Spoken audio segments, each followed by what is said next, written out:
ကာနာချိုကို United Fan တွေဘာကြောင့်မုန်းတီးသွားရတာလဲအားလုံးပဲမင်္ဂလာပါ United မတ်ကနေပြီးကြိုဆိုလိုက်ပါတယ်ကာနာချိုကို United ပရိသတ်တွေဘာကြောင့်မုန်းတီးသွားရတယ်လဲဆိုတော့ကိုပြောပြပေးပါမယ်အရင်ဆုံးကာနာချိုရဲ့အကြောင်းကိုစပြောပါမယ်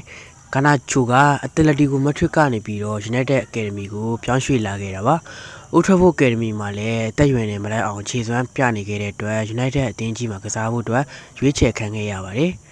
United အသင်းကြီးနဲ့ပွဲဦးထွက်မှာတင်ခြေစွမ်းပြခဲ့ပြီးတော့အသင်းကြီးမှာအချိန်တော်အတန်ကြာခြေစွမ်းပြနေခဲ့တဲ့အတွက်ပရိသတ်တွေကကာနာချိုပေါ်ကိုအများကြီးမျှော်လင့်လာကြပါတယ်။အဲ့ဒီတုန်းက United Fan တွေတော့မှပြောခဲ့ပါသေးတယ်။အသင်းကြီးကခြေပြက်နေတဲ့အချိန်မှာတော့ဒီကောင်လေးကခြေစွမ်းပြနေတယ်။ Golden Point လေးဆိုပြီးတော့ချီးမွမ်းခဲ့ကြပါသေးတယ်။အသင်းကြီးမှာစတင်ကစားခဲ့တော့ကကျောင်းနံပါတ်49ကိုဝတ်ဆင်ခဲ့ပြီးတော့ရိုနယ်ဒိုထွက်ခွာပြီးရဲ့နောက်မှာအသင်းကပလေယာတော်တော်များများကိုကျောင်းနံပါတ်အပြောင်းလဲလုပ်ခဲ့တဲ့အခါမှာကာနာချိုလည်းပါဝင်ခဲ့ပါတယ်။အဲဒီနောက်ကျောင်းနံပါတ်19ကိုဝတ်ဆင်ခဲ့ပါတယ်။အဓိကပြဿနာကဒီကစားတာပါ။ဒီလိုနဲ့ကာနာချိုကခြေစွမ်းတွေကောင်းမွန်ခဲ့ပြီးတော့အသင်းကိုထပ်တင်ပေးခဲ့ပါတယ်။ရက်ဖို့တိုင်ပတ်နေတဲ့အချိန်မှာတော့သူကတော့ခြေမပြတ်ခဲ့ပါဘူး။ဒီလိုနဲ့2023ခုနှစ်နိုဝင်ဘာလမှာတော့အေဗာတန်နဲ့ပွဲမှာနောက်ပြန်ကန်ချက်နဲ့2024ခုနှစ်ရဲ့ပေါ့စကတ်ဝါစုကိုရရှိခဲ့ပါတယ်။အဲ့ဒါကြောင့်မို့ကာနာချိုကိုအသင်းကနေပြီးတော့2028ထိစာချုပ်တက်တန်းကိုတိုးမြင့်ခဲ့ပါတယ်။အသင်းနဲ့အတူ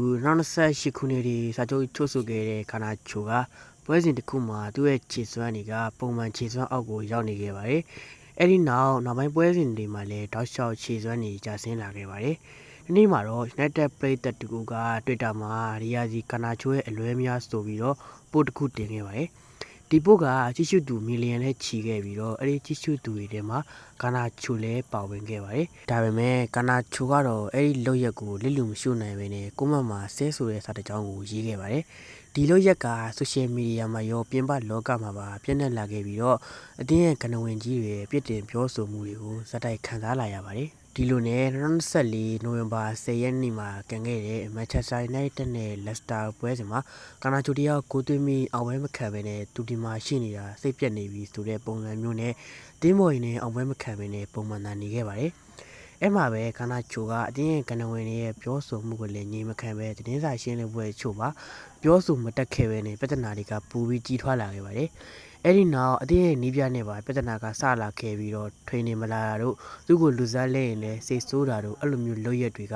နီးပြကိုဒေါသထွက်စေခဲ့ပါတယ်။ဒါပေမဲ့လည်းနီးပြနဲ့ဖြစ်ရင်အမြဲတမ်းနီးပြကအမှန်ဒါကြောင့်မို့ရာသီဝက်မှာကာနာချိုကိုချယ်ဆီမှာအငားချခဲ့ပါတယ်။ချယ်ဆီမှာလည်းကာနာချိုကခြေစွမ်းပြတဲ့ပွဲကပြရဲပုံမှန်ခြေစွမ်းအောင်ရောက်နေရင်လည်းရောက်နေပြန်ပါတယ်။မုံတဲ့သူတွေဆိုတဲ့အတိုင်းပဲကောင်းတဲ့ပွဲဆိုရင်ထဲမပြောခဲ့ပါဘူး။ညနေပွဲမှာဆိုရင်တော့ရစရာမရှိအောင်ကိုပြစ်တင်ပြောဆိုကြပါတယ်။ဒါကိုကာနာချိုကလည်းဒီထဲမငြိမ်ပါဘူး။အင်တာဗျူးတို့နောက်ပြီးတော့သတင်းစာရှင်းလင်းပွဲတွေမှာဆိုရင် United နဲ့ပတ်သက်တဲ့မကောင်းသတင်းတွေမဟုတ်မှန်တာတွေရောအတွင်းကိစ္စတွေကိုပါပြောဆိုလာခဲ့ပါတယ်။ဒီလိုနဲ့ပဲနှစ်ဦးနှစ်ဖက်ပြဿနာတက်တဲ့ဆိုရကနေပြီးတော့ကာနာချိုဘက်ကနေလွန်နေဆိုပြီးတော့ဖြစ်လာကြပါတယ်။တကယ်လဲကာနာချိုဘက်ကနေလွန်ပါတယ်။အဲ့ဒါတွေကတော့တကယ်တည်းမပြောသင့်ပါဘူး။တချို့ပရိသတ်တွေဆိုရင်သူ့ကိုအတင်းကြီးစီပြန်လာစေခြင်းတဲ့ပရိသတ်တချို့ကတော့မှသူ့ရဲ့လွတ်ရက်တွေပြီးမှသူ့ကိုစတင်ပြီးဝေဖန်လာခဲ့ပါတယ်။နောက်ပိုင်းခြေနေကပိုပိုဆိုးလာပြီးတော့သူ့ကိုစနိတ်မွေးတကောင်ဆိုပြီးတော့ပြစ်တင်ခေါ်ဆိုခဲ့ကြပါတယ်။ဒီလိုနဲ့ပဲရာသီကုန်မှာ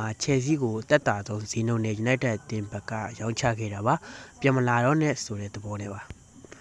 ဒီနေရာမှာကျွန်တော်တခုပြောချင်တာက United ရဲ့အကြောင်းအကုန်သိတဲ့ fan အချို့က